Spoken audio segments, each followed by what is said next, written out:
Yeah, good morning, everybody. Thank you very much for joining me this morning.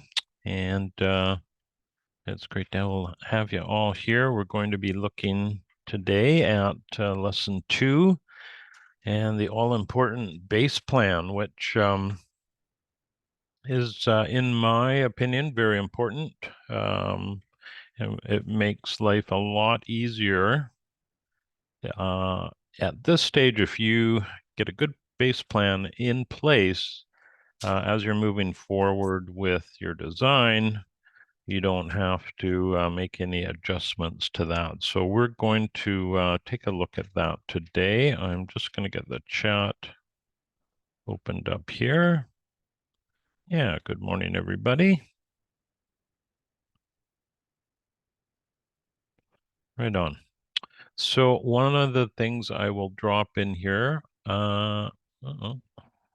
let's see where it is. There we are. I noticed a few people had put questions on our Google Q&A doc, which is wonderful.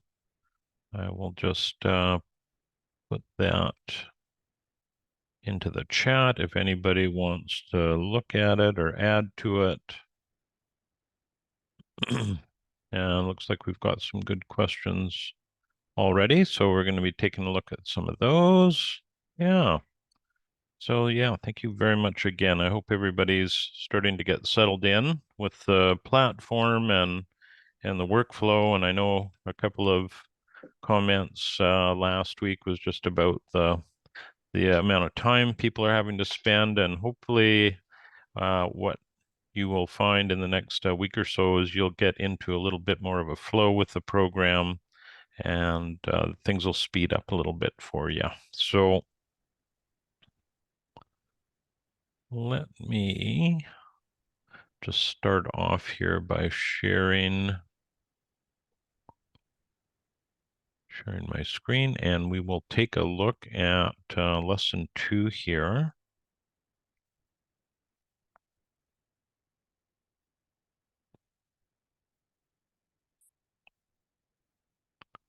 And there we go. Right on. All right, so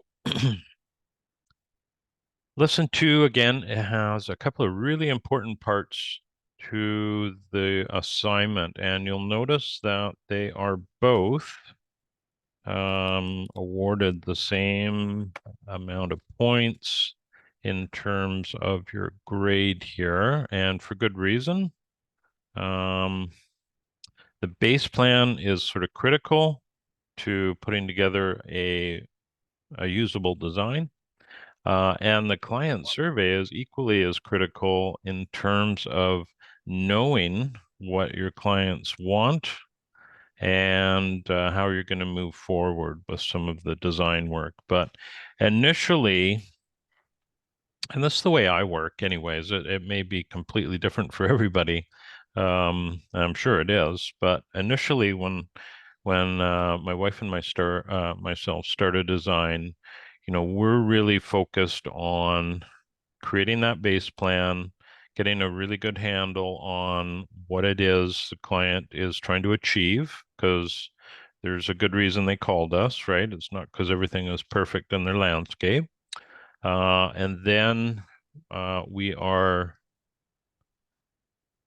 really dialing into the site analysis. And it's amazing how often we will meet a new client and they will start talking about, let's say, plants. Everybody loves plants, and they really start focusing on that. And it can be tough for some people to realize that we are not the least bit concerned with plants at this stage, right? We are trying to get ourselves into this design protocol where we're going to take it in steps. So if we end up trying to put the icing on the cake before we've made the cake, it can be a little bit problematic. So again, that's what we're trying to do here, is just take things one step at a time. And we are going to first document our base plan. Now, with my workflow, and I'm sure I'll share that with you It's actually a 20-step process that we go through. One day I wrote it all out, and I was quite amazed it was that many steps.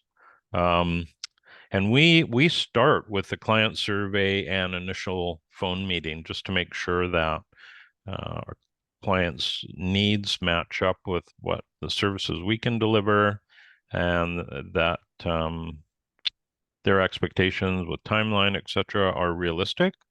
And then we go from there, and then we jump into a site meeting and we draft a proposal, and then we're at the base plan stage once that's all accepted. So as you'll see when we go through the course here, we'll be sharing, or I'll be sharing my workflows, and they'll be a little bit different than the course assignments.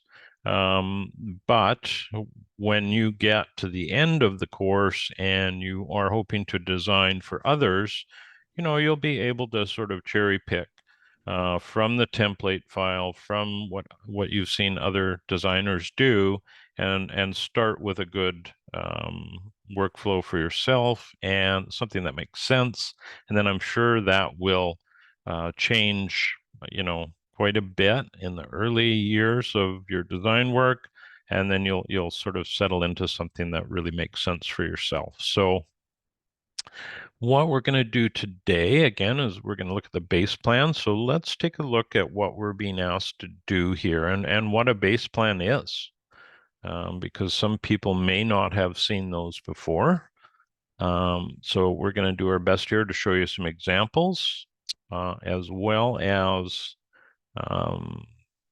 go through some of your questions here that I see are on the document. So when we're putting together a base plan, these are some of the elements that we want to consider. And I know it's quite a long list and a little bit daunting perhaps, but you're not necessarily going to put every single thing on your map. And I'll show you a couple of examples as we go, but you definitely want to have a nice little title block. So what is a title block? Well, that is, and I can bring up the template file, and that might make it a little bit easier.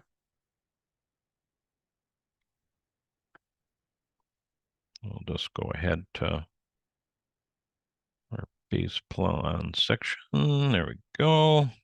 So right in this bottom corner here, this is what I would call your title block. So it will have information in it about you.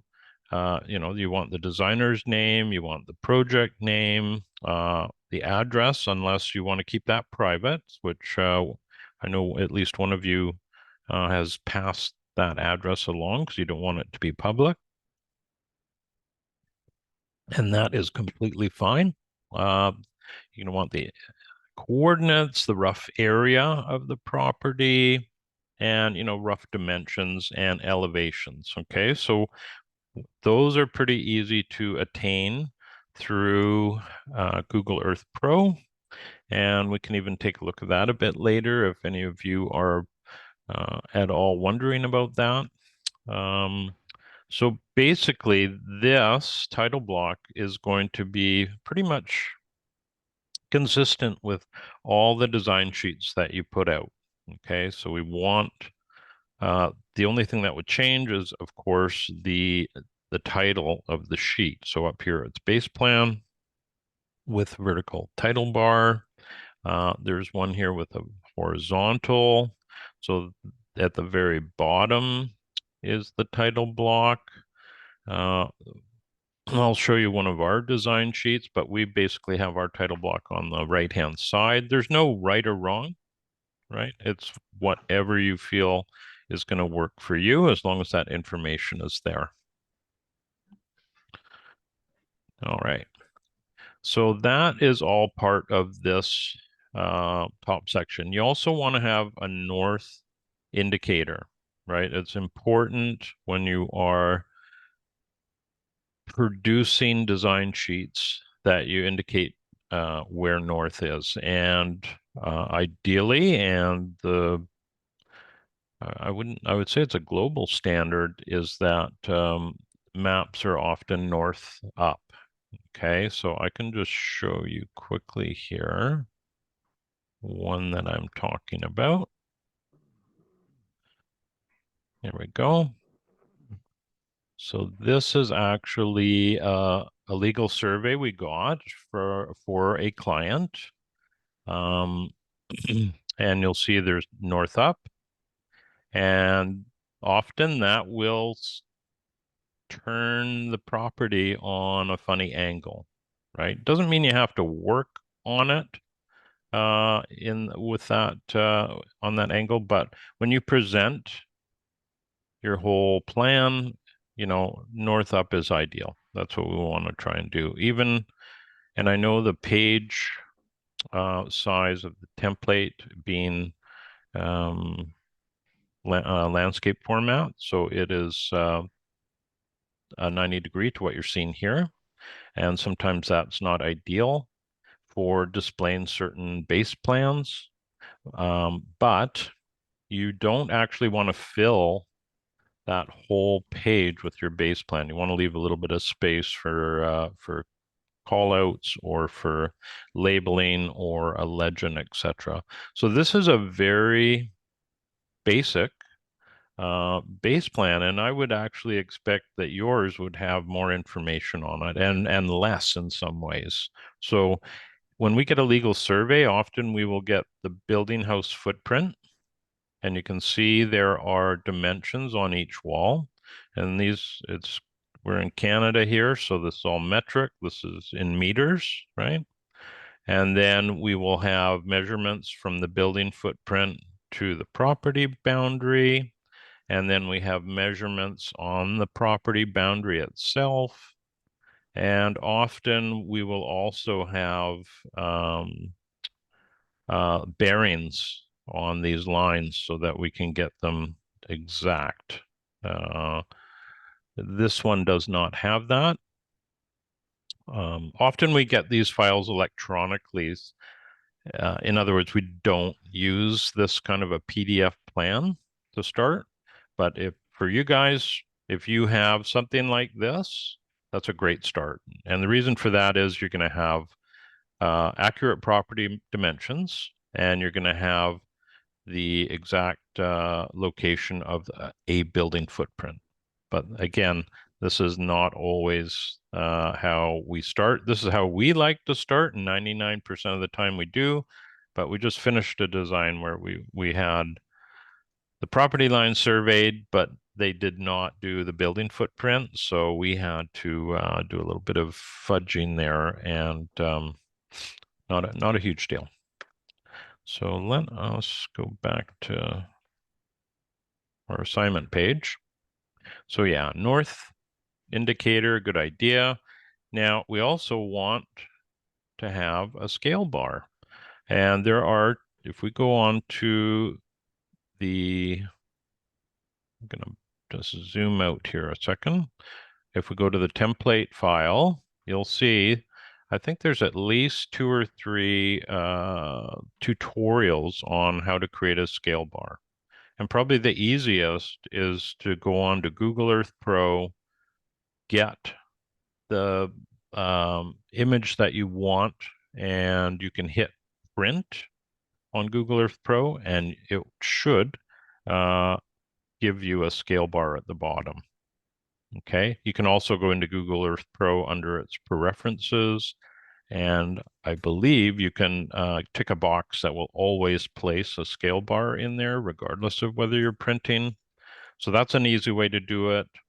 But do check out these tutorials, because I don't want to repeat something, on this meeting that you can easily access here. But the gist of it, if we were to go back to that plot plan, and let's say we had this, but we didn't have a scale bar at the bottom, which would never be the case. But let's say you had this information, you have all of these measurements here that allow you to create a scale bar. You know that this line is 21.32 meters. So from that, you can extrapolate whatever type of scale bar you want to create, whether here we're signifying 10 and 20 meters, and then it breaks down into probably 2-meter increments here. So again, check out that check out those two. I believe there's at least two tutorials on that. No, that is the wrong page. Sorry about that. There we go. All right, so let's go back to where we were. So the next thing we want to do, we want to place our structures. So what are structures? Well, it would be say the main residence, if there is one. Now, if you're doing, and this often happens, we'll have a student, one or two students that have a lot that is bare, it doesn't have any structures on it, and that's completely fine. What you want to do is just place your proposed building footprint on there, wherever you think you would do that. Okay, so it doesn't have to be, exact at this point, but you'd want to indicate where it makes sense to have a main residence or a garage or outbuildings. The other thing we want to do is get an idea of the roof ridge lines, which might seem a little bit odd, but this will become more obvious when we get to lesson 5, and we are looking at managing water coming off the roof. Roads and pathways. So if you want to, it's important to give context to your base map, because even though you know it, right, you're going to be embedded in this design and have a really good feel. For somebody else looking at it, the roads and pathways that might be outside of the property line are important to give it context. Perhaps your project site is on a corner, right? A corner lot. That would be important to indicate with roadways. Okay, and then utilities. So with some of you, there'll be underground utilities. Where I live, it's, gosh, I'm trying to remember how old our house is. It's, I don't know, 44 years old. So that's way before they put utilities underground. So all of our utilities come overhead. They're easy to figure out. The one thing you do want to try and find is the water or sewer or septic, right? Those are important to know. We also want to try and find some contour lines, and I see there's a really good question about that, and we're going to go over that. So yeah, try and find contour lines for those. In Oregon, that's probably pretty easy. There's a lot of LiDAR data that's available in Oregon. We want to include fences, obvious landscape features. Even if you intend to replace them, we want to really have a snapshot of what that project site is like as of now. Okay, so even plant material, say you have large trees that are going to come out, well, let's place them there, and with the thought that they will be removed later. Any waterways, so especially on acreage sites, you might have some riparian area, you might have some ditches.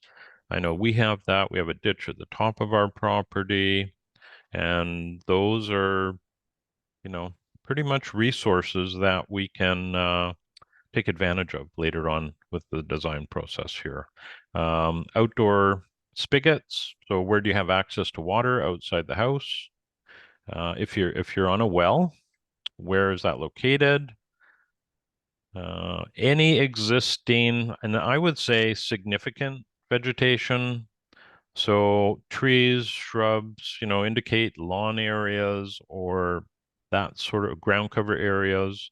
Yeah, if you're a plant nut and you have, hundreds of little plants in the ground, I wouldn't necessarily worry about documenting each one. Maybe make a list of what you have, but don't worry about. So we often, when we are documenting a site, especially. Hi, how's it going? Good. Oh, somebody's not muted here. We'll try and. There we go. Thank you, Sean. when we are documenting a site, we'll document all existing significant vegetation and make a list of, say, herbaceous plants that aren't as structurally significant in the landscape, because we know we're going to be changing probably most of the herbaceous plants, at least where they're sitting in the landscape, as well as those woody plants. We will have to go through them at a later date to figure out what we're going to keep, what we would maybe move, retain and move, and perhaps what would get removed completely. So I've got a really good PDF showing one of our projects where that's the case. So that's something to keep in mind. If you get a call from a prospective client, you go and take a look at their garden and they have just masses of plants everywhere, that takes a little bit of documentation, right? So that's quite a bit of time to go around and document. So you definitely want to keep that in the back of your mind. And we want a legend or a key. Now, I don't use legends very often. And that may be something you move along to with your designing. But for now, I think a legend is a good thing to get used to. So what is a legend? Let's just take a look at the template file quickly here. Oh, I was on the right page.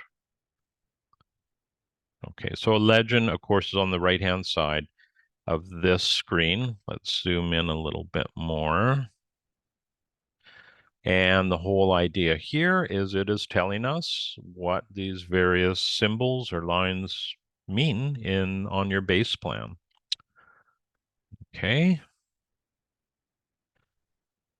And let's see, property boundaries, absolutely. And really when I'm doing a base plan, that's where we start often, is that property boundary and the building footprint. And then often the contours get dropped in after. And then any easements, and this is quite important in urban areas, especially, but can also be important even on farm scale projects where we had one prospective client, the job did not go forward, but they had, I think it was about 50 acres of farmland that they wanted to improve. And they had a huge BC Hydro easement through the property. So there's this big swath that's on their survey showing this easement. So it's an area you wouldn't want to place anything permanent on. If you put a building on there, it would be, disastrous in terms of one day BC Hydro, they might want to come in and they have every right to come in and do maintenance or whatever it is they decide to do along that easement. So that is important.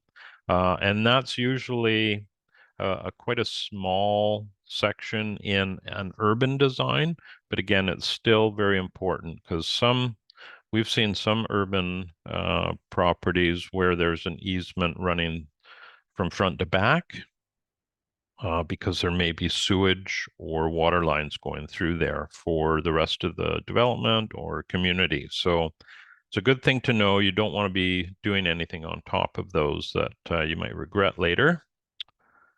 And then anything else. So as if that's not enough, we want to pick things that are relevant in the landscape that are going to help you go forward. So it's really a snapshot of the landscape.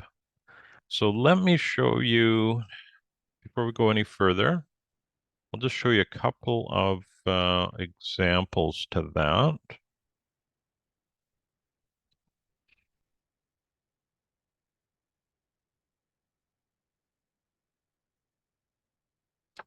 Okay. Oh, I'm not watching my chat here, sorry.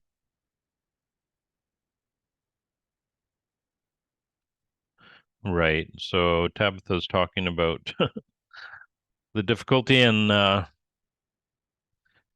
creating base plans if you've never done that before. Yeah, so if you have that property line and the building footprint, life is so much easier. Definitely. So good point, Tabitha. Thank you for that. So here is one example that this property, I think, is 7 acres. We had it drone surveyed. So we have all this contour data that we got from it. And we had high resolution images. So we were able to, that helps us map, right? So when we're on using our software, and this is just a PDF, so it's not the software, but we are able to zoom in because of that high resolution and map out things like fence lines, the building footprint. There was no survey of this property. So even with the property lines that are right here, they're our best guess, and the client knows that. They didn't want to spend the money to survey the property at this time. Doesn't really make sense for them. One day they want to re-fenced along the road here, and that's when you could just get a survey on that front roadway to make sure your fencing's on the inside of your property line. But yeah, we have contours here, and these are 1 foot, and they're labeled. You'll probably find that that's kind of funny thing about Canada, where we use a metric system, but we use both. So if we go to the store to buy lumber, it's 2x4s. If we're doing contours, I like using 1 foot contours, but so we're a little bit all over the board with that. So this is you'll notice there's no labels. I haven't labeled this at all. We have a north up, we have a scale, and a label here, right? Now, I'm very fortunate. Our software generates all of their scales for us, so I don't have to work too hard at that. Oh, see, I got a question here. Yeah, I'll show you, Tabitha. Tabitha wants to know what software we use. I will fire it up. It's Vectorworks Landmark. 20, I guess we're at 2024 now. Let me just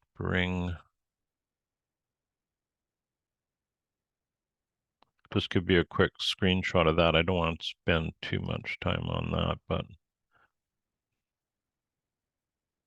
so that is the interface of our design software, and this is one of our design sheets.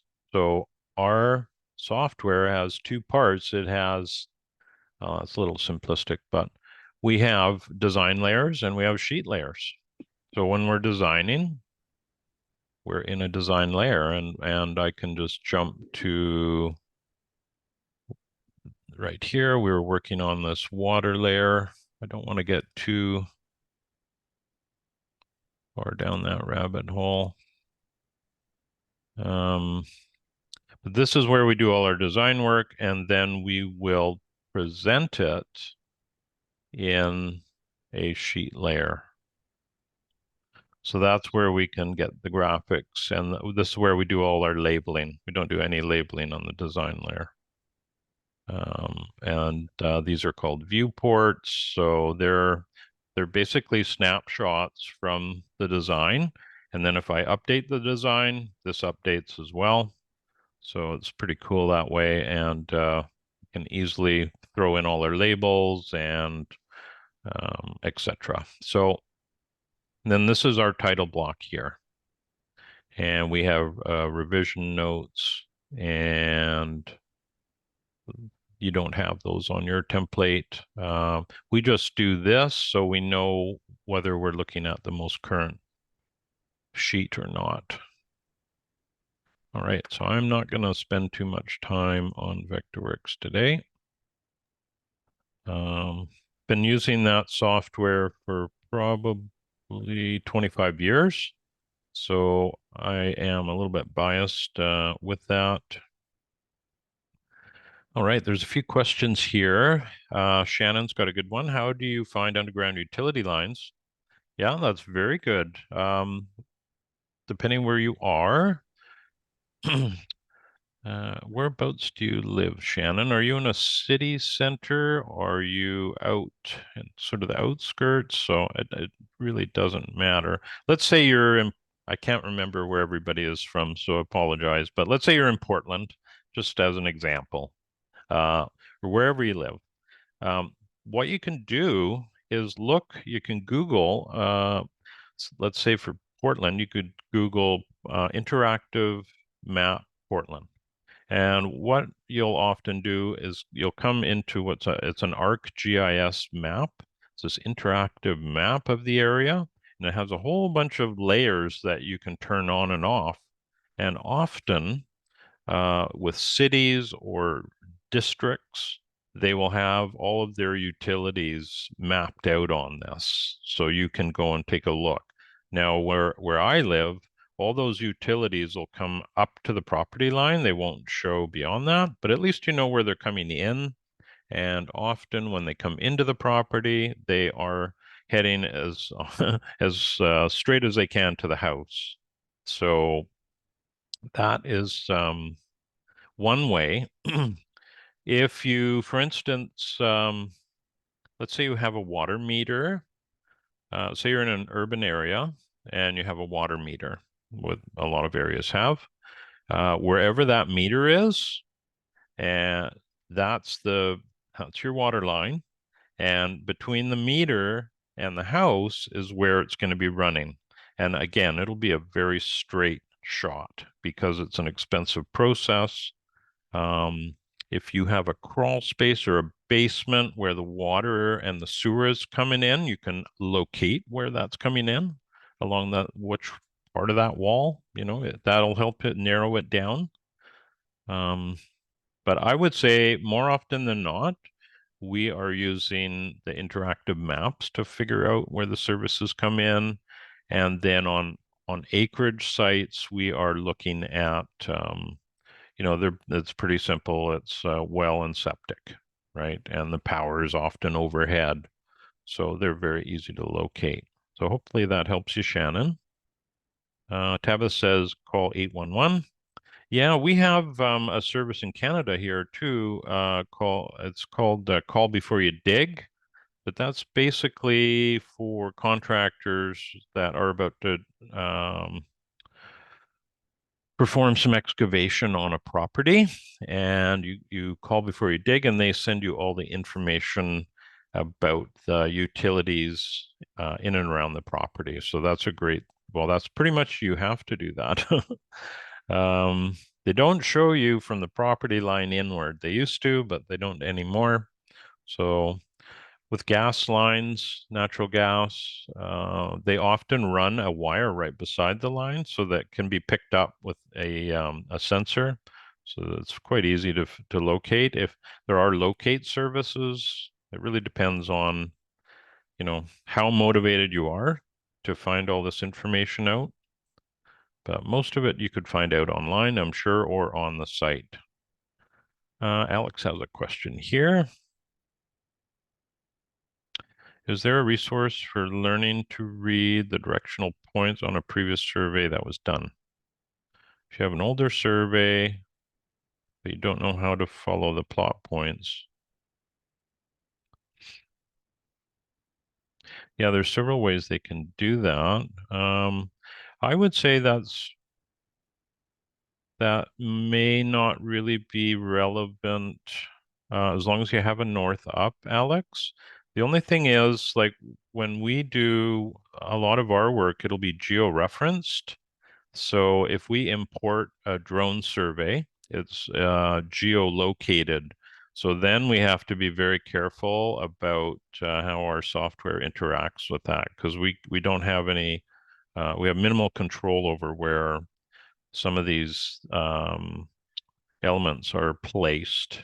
Um, I'm not sure I'm really answering your question, Alex. As long as you have a north up on your data, that should be more than sufficient for this course. right? And I don't think you really want to get into QGIS or geolocation. I don't even know if I really answered your question. Does that help you a little bit, Alex, or are you? No, I mean, sorry, maybe this isn't even relevant, but as I'm like plotting out my footprint, I realized that what I thought were the property lines were off by the previous owner by anywhere from 15 to 30 feet. And I Oh, have well, a survey with a bunch of directional points, but they're I like see. very weird. It's like southeast, and I'm like, that's not even south or east. So I don't know how to read. Right. Yes. Now that's a really good point. So on your map, do you have anything that's called an IP? There'll be probably something designated IP near a roadway or access. Yeah, I have all these plot points. I mean, it's Yeah, freaking multiple pages because they did logging where I live. So they I see. surveyed everything for previous logging. Okay. Well, IP, like if you wanted to, well, A, the best thing is to have a surveyor do it, and they may update your mapping for you, right?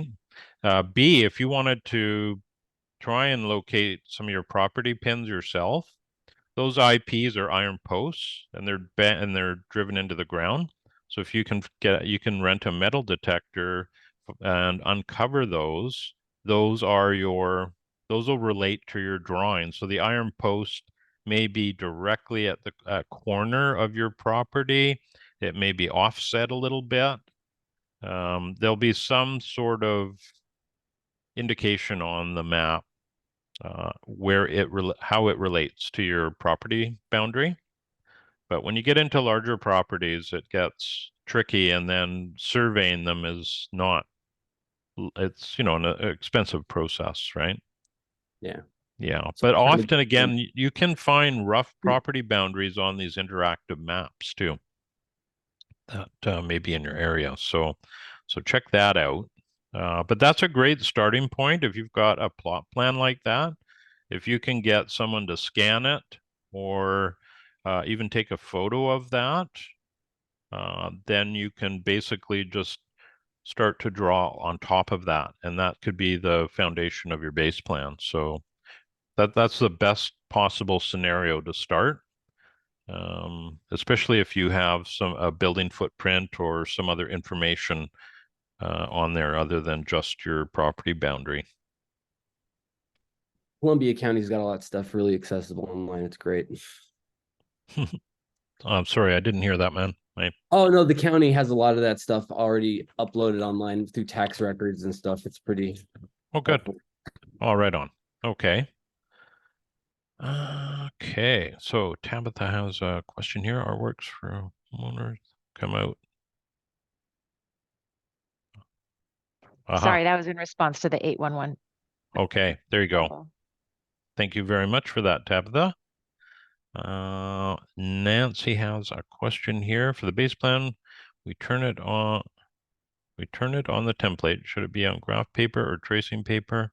You know, it can be whatever you want. There's no doubt that graphed paper makes life a whole lot easier. You can use trace paper, and let me just try and find something here. I'll see if I've got one kicking around.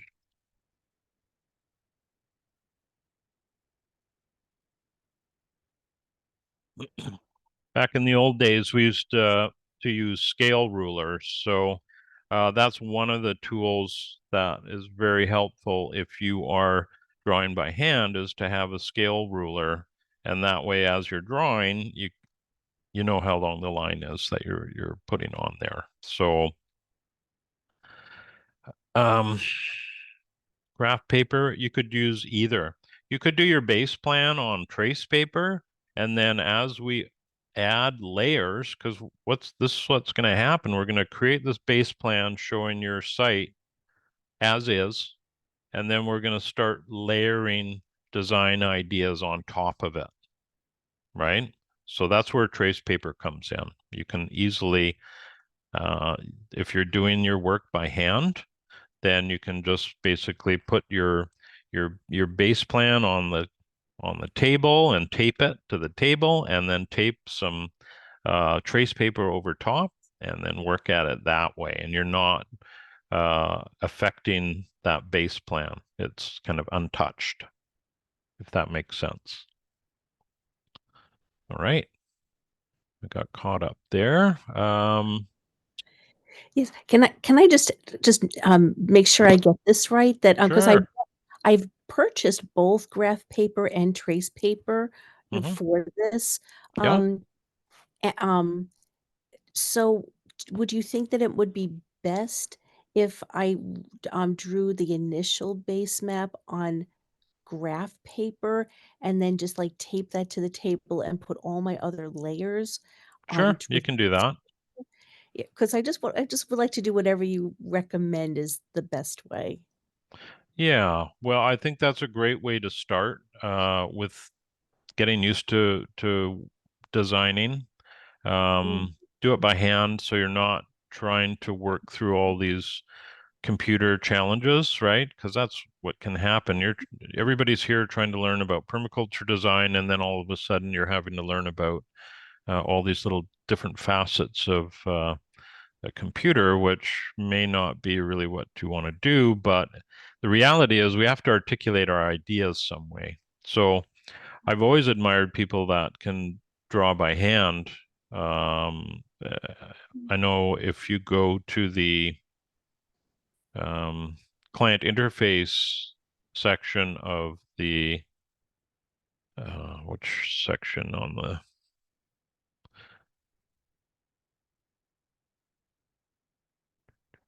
I've lost when you log on to the that's it. When you log on to the um, OSU site, on the left-hand side, there'll be a column, and one of those links will be modules. And you click on modules and you go down that page a little bit, you'll see something that's called Client Interface, which is a funny title. But inside of that folder, there's 4 or 5 videos that Andrew, myself, Kelda, and Neil put together. And it basically shows our design process. So everybody's individual process, and they're all completely different. So it might be very interesting. I know Andrew does his drawings by hand. I use a computer. I always have. I'd have a really hard time doing it by hand now. So yeah, I would go that route, and you could even just trying to think. Yeah, doing it by hand is the easiest. I would say that's a good route to go, Nancy. Try that out. And if you get stuck, you can always drop me a note and we can figure it out. But I think you've got a good process in mind. Yeah. Yes, my husband and I measured the entire property boundaries and house and everything yesterday. So Cool. I've I'm gonna go for it. Okay. Do you have often people will have a plot plan with their property? Did you ever receive anything like that? No? Okay. That's a very helpful way to start, but not always the case. All right. Let us take a look at one more example here. Try and find one that's okay. I'll show you another one here. All right. So this is a project we did a few years ago, and it's a long, skinny acreage. And you can see the access road weaves on and off of the property. It's actually a road that's shared by multiple, at least 2 residents. There might be a third on that, but I think it's at least 2. And again, we started with a drone survey. So we have these 1-foot contours already. And then we just basically used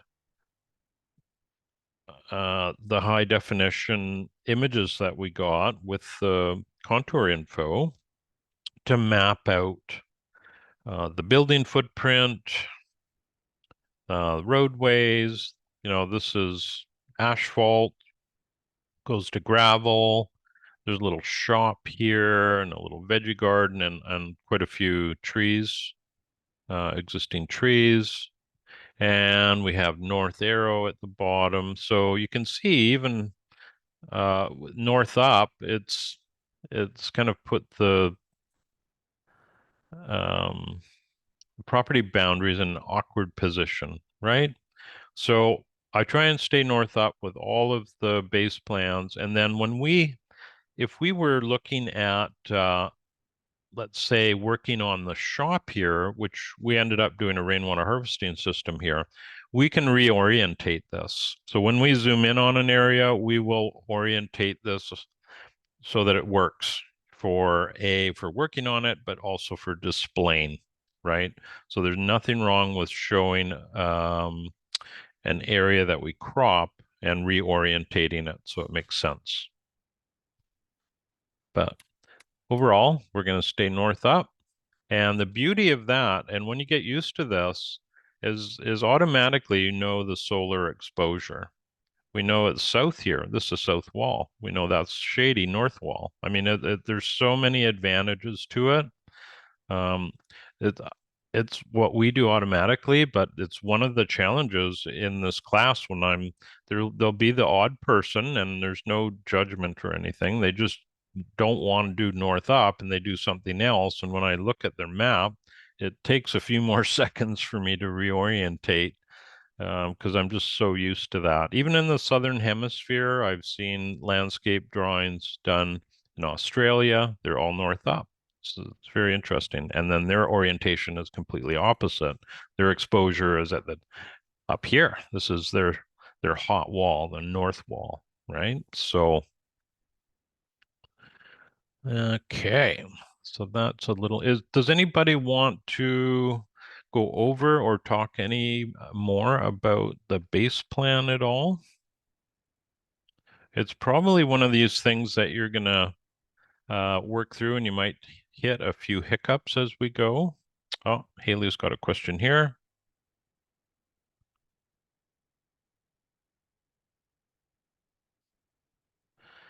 So it's about the grayscale slide, right? So example show, let's go on to the template file and look at that.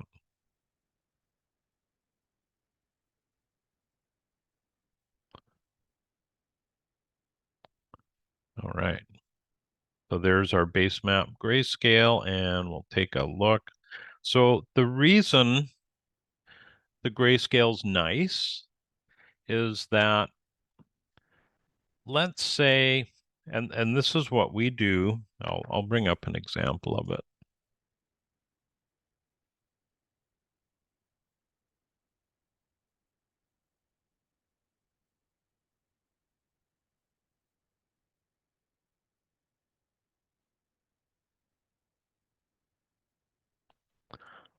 There we go.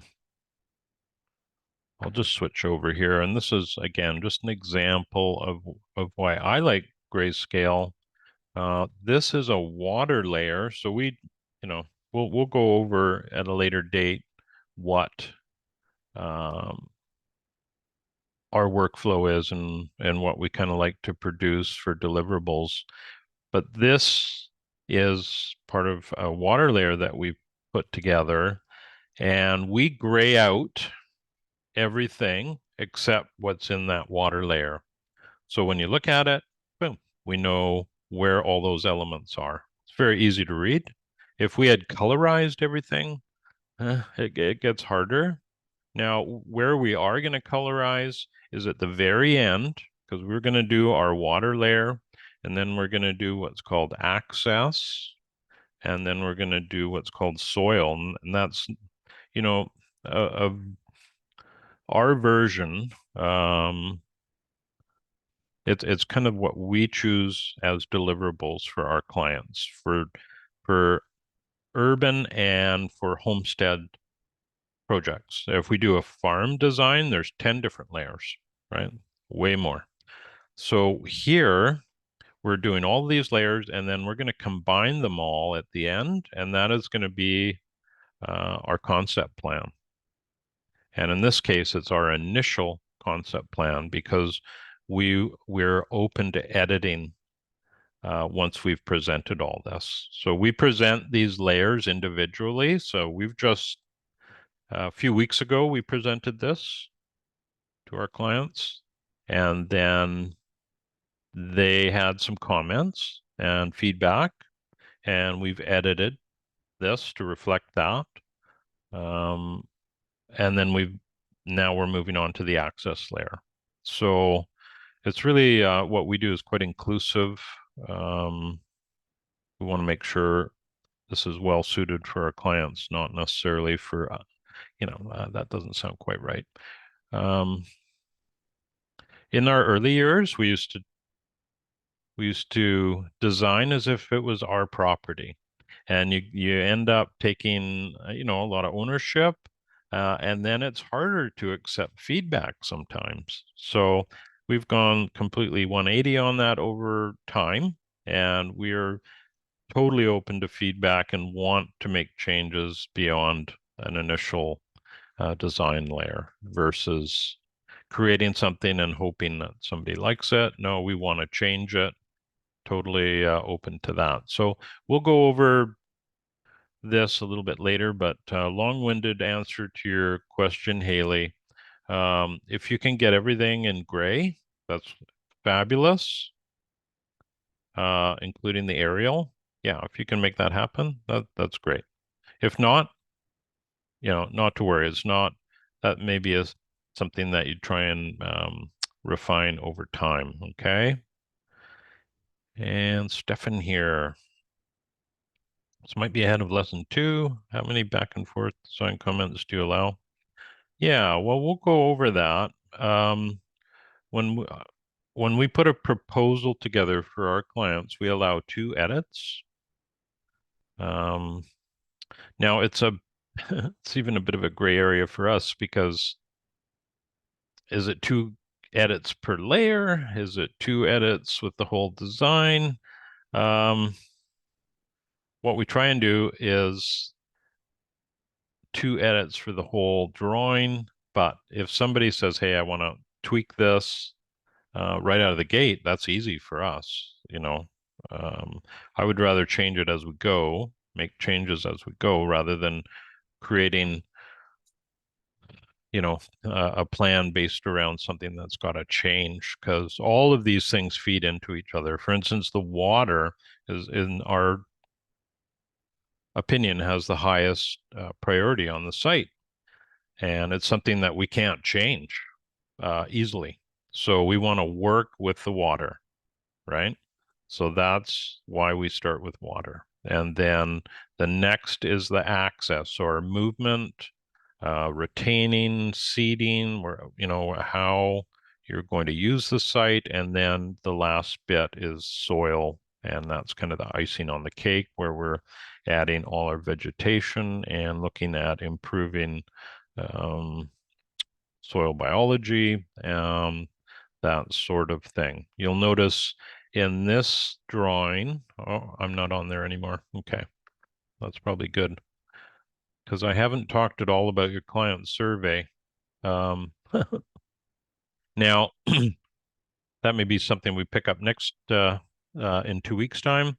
The client survey is, I think it's straightforward what's being asked, but it's a really critical part of the process. There was a time years ago when we first started designing in our location here. It was 27 years ago, and our client interview process was pretty brief, and things worked out for the most part. And now they're pretty opposite. They're pretty extensive, right? We want to know as much as possible about our client's property, about what they're hoping to achieve. Why are you calling us? What are you trying to do? And that is a really important first step. So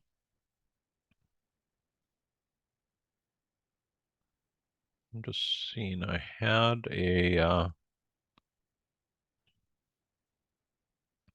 Ah, okay. Let me just share the screen here, and then there are a few questions that were left on that document, the Q&A document, that I had better get to. Let me just quickly show you.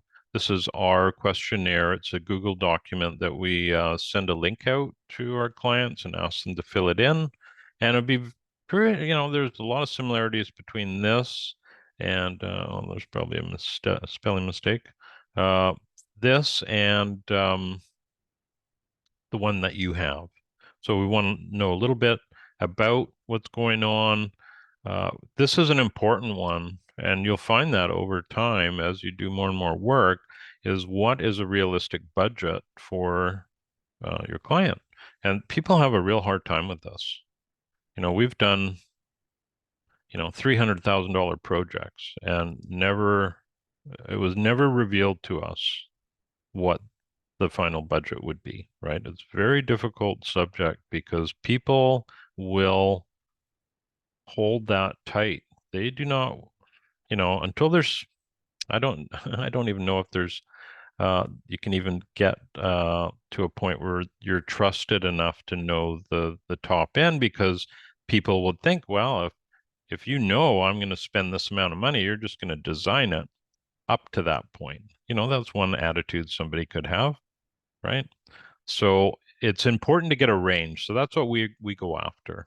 So if you're planning to spend $5,000 or $50,000 or $100,000, it's good to know at the beginning, because if somebody, for instance, that other property I showed you that we're doing, that's 7 acres, and they said, well, we have a $5,000 budget and we want to have ponds and a irrigation system, and we want to improve our pasture. No way. You're not going to do that. That's not going to happen. It's just can't happen. Because we're talking about implementation. We're not talking about design only. We're talking about making all of that happen on the ground. So and this is all part of getting a little bit of an idea of costing, and that takes a few years of experience to learn. Where I live, it's typical, if you take a home's value and you look at between 5 and 20% of that value, that can be a realistic investment in the landscape. And a lot of people freak out when they hear that. But it goes quickly, right? If you're having somebody else do the work for you, or even if you are the contractor, especially these days with inflation. We did a small project for an existing client. It was like a third phase of a job. And it was basically the front landscape with a rain garden and lots of plantings and stuff. But the pricing, when I put it together, I was just shocked that we'd gotten to this point. So again, it's an important, sensitive part of this whole survey. And then, these are very similar to what you have on yours. But it's basically getting a good idea of what they want, what they have, what they're hoping to have. And then some of the things they love about their site, some of the things they don't love. And then we let them include any images and just and this happens for us, this happens before we even talk to them. So they have to fill this out, and then we have a chat with them, and then just make sure we're a good fit. Okay, Ashley has a question here, and then we better find that document here. There we are.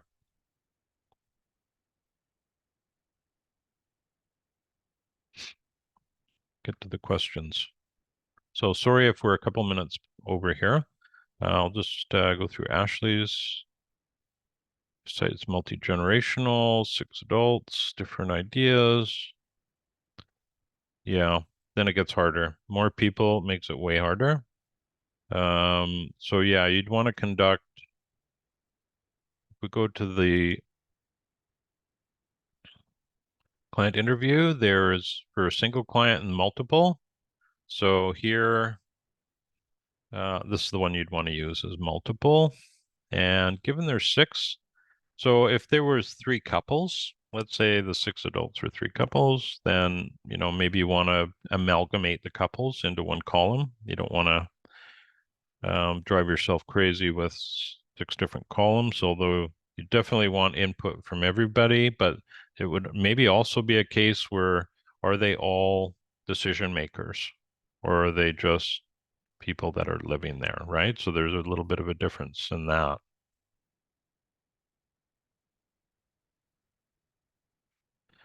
Yeah. Yeah, you this gets into a slippery slope if you're the mediator in a design. Yeah, so what you want to do is just, and that is on our questionnaire right here.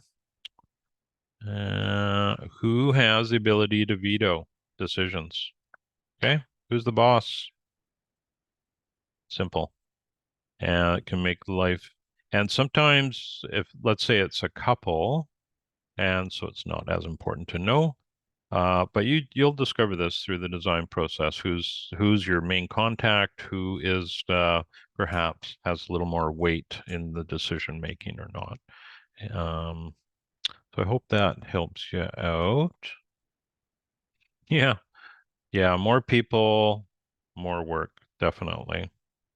So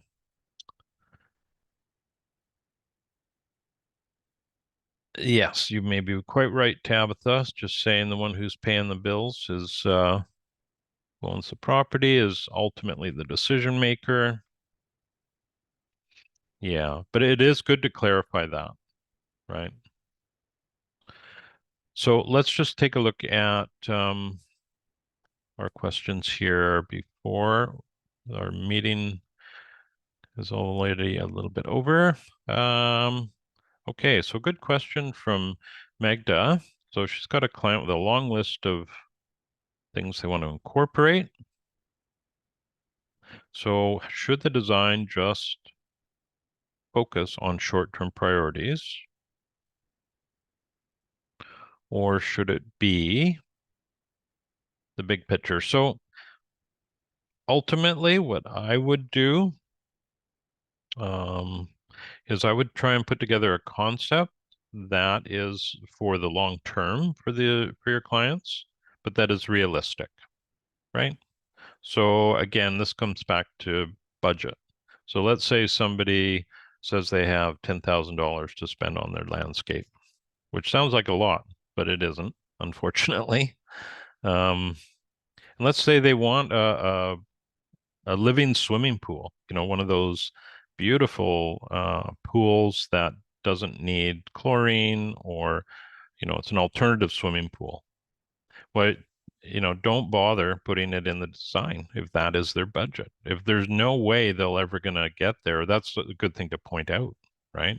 So I've actually had somebody contact me the other day about a living swimming pool, and it's like, well, where I live, it's probably $70,000 to design and build one of those.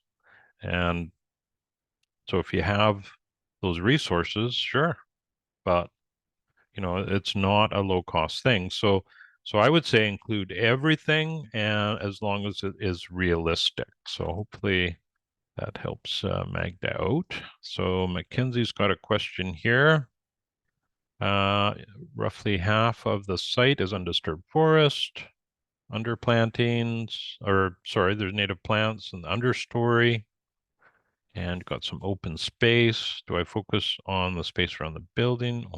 Yeah, so what I would do, Mackenzie, is create your base plan that shows the whole property, even if you're not planning to do any design work within that forested area, which you probably won't, right? You'd have to have a pretty good excuse to start tearing into a forest. But you do want to show it so that you have some context, and there may be some resources within that area that you can take advantage of in this other portion of your design. So you definitely want to include it.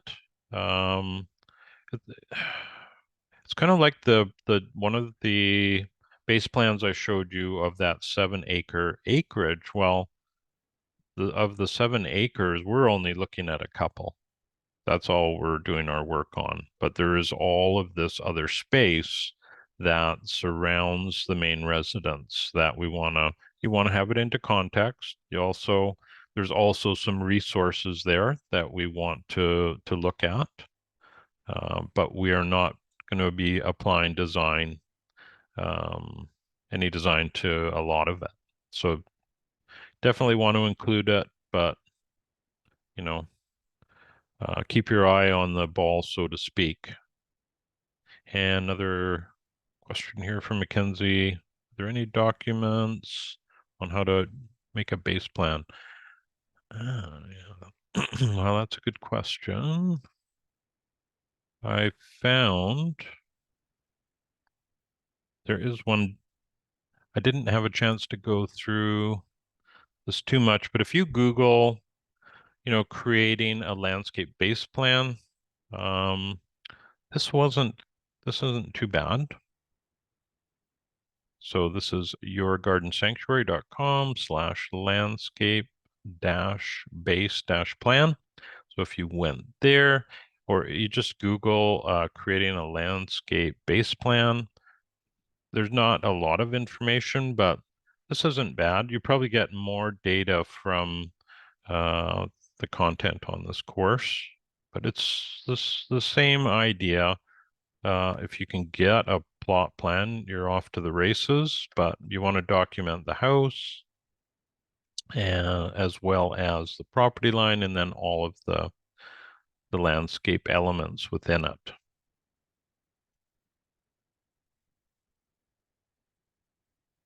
Oh, there we are.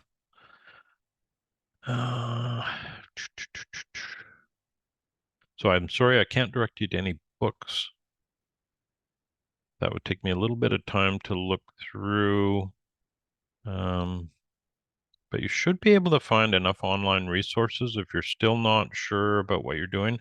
And I would just do this in a step-by-step process, like get your property line established, get a building footprint put in, then go out and measure your driveway. There are a few strategies that may or may not be in this. There you go. So triangulation. So let's say you have your house footprint on your base plan, and that's fixed. You know that's right. Then you can start using your house as a known place, a known element in your drawing. And let's say you have a tree here, you can measure off both these corners and accurately locate it. We do that an awful lot when we're having to document existing plants. So just triangulation off 2 known points will give you a pretty accurate location for those types of landscape elements. Okay, so I'm not sure who wrote this. Somebody said they've been sick the last week. They want to clarify submission deadlines. Is it better to wait to submit the report after you completely finish the assignment? Yes, it is. If you aren't finished your assignment and you post a link and I go on there and I take a look and it's incomplete, traditionally I won't give you feedback at that point. I want you to finish your assignment and we'll do one feedback, right? And then you can make any changes you feel necessary if that's what you wanted to do, if you needed to. And honestly, you could wait until the end of the course to submit your first assignment, right? If that's what you want to do. And that happens. The odd person will submit like 5, 6 assignments in the last week of the course, but they don't get feedback from me because I can't do it. There's too much piling by the time we get to that end of the course, but they would get graded. So you still get marked, right? No matter what, you'll get a grade, and hopefully we get through the course and get your PDC Pro. certificate, but you're not going to get feedback from myself if it's that late. So anything over 2 weeks that's late, you know, it's iffy. Some of the instructors, it's a week. So you want to try and keep on schedule if you can do it. A day or two is no big deal. Like after this call, I'm marking papers for another class that's going right now, and they're going into lesson 7. So they're ahead of you all by, you know, they were in the last group that joined.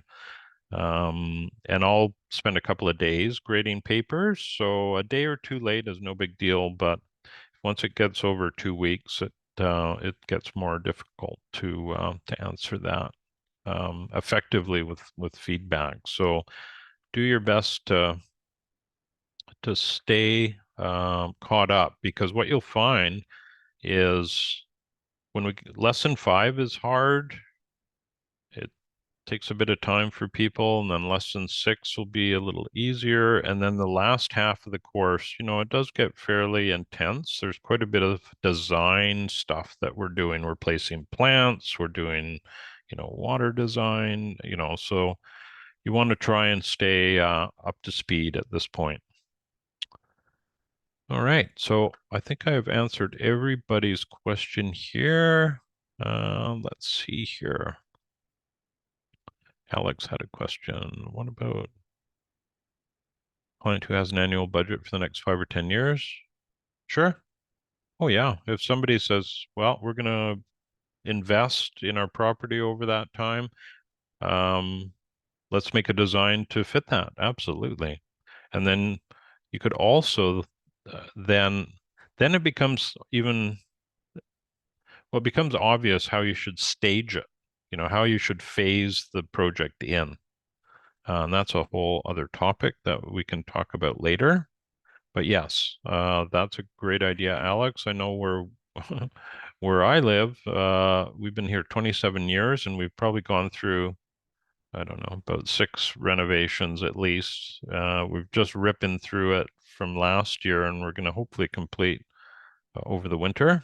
But yeah, it's sort of an ongoing project for us. So yeah, I totally get it. 5 or 10 years is not a big deal. Chelsea had a comment here. Consider developing a master plan to capture the big picture and then develop. Absolutely. Yeah, that's a great idea. And sometimes when these big picture ideas get distilled and built over time, you know, some of those details might change a little bit, and they may change for the better because of site observation and just knowing the site better, and your desires and your goals are going to change a little bit. You know, we had a water plan for our property, and that shifted last year. We're now yeah, I'll show it to you in one of the upcoming Q&As, what we're doing here with water collection. But yeah, so you're likely to always be upgrading and changing. And Tabitha here agrees. Yeah, that's definitely one of the benefits of that you can sell as a designer, get a master plan, and the client can chip away. Yes, absolutely. So one thing that I'm going to wrap up here pretty quick, but one thing that we do, say on an acreage site where we have these various deliverables, the water access soil layers, and this whole big picture concept plan, is then our clients have an option of diving deeper into details. So do they want a full planting plan? Do they want construction details of elements that are within their drawing? And that's another step in the design process that we don't really cover in this course, but that you'll find when you start designing for others, all of a sudden, okay, well, how are you going to build this? Where does this plant go? How do you construct the planting area or the pond or the patio or the retaining wall? So there's all these little elements that can pop up, and we'll review those in upcoming meetings, and we'll just share with you what we typically do, and you can decide whether that's a good fit for yourself or not. But I should go, and I apologize for going over today. There's a lot to talk about with base plans, as you know. And yeah, look forward to seeing everybody's work next week. And if through the week you're having trouble, just drop me a note, and I'll do everything I can to help you out. If you get really stuck, you can always book a little Zoom appointment with me. Although I must say, this week I'm quite challenged time-wise. My mother just came home after some cancer surgery, so we are focusing a lot on her care right now. So let me just pop this link into.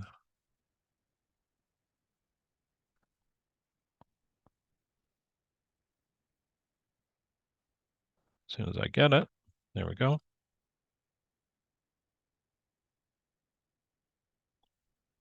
So there's the link that you can click and book a Zoom meeting with me. But again, might be kind of tough this week. So yeah, well, thank you very much, Ashley, for that. Yeah, we hope she's gonna recover quickly and see what her journey's like. But yeah, thank you very much, everybody, for joining me today. It was fun to talk about base plans with y'all. And yeah, look forward to seeing your work next week. And again, if you run into any challenges, don't hesitate to drop me a note, and we'll help you out as best we can. So yeah, thank you very much, everyone. Thank you, Zena. That's very nice of you. We'll talk to you all soon. Bye for now.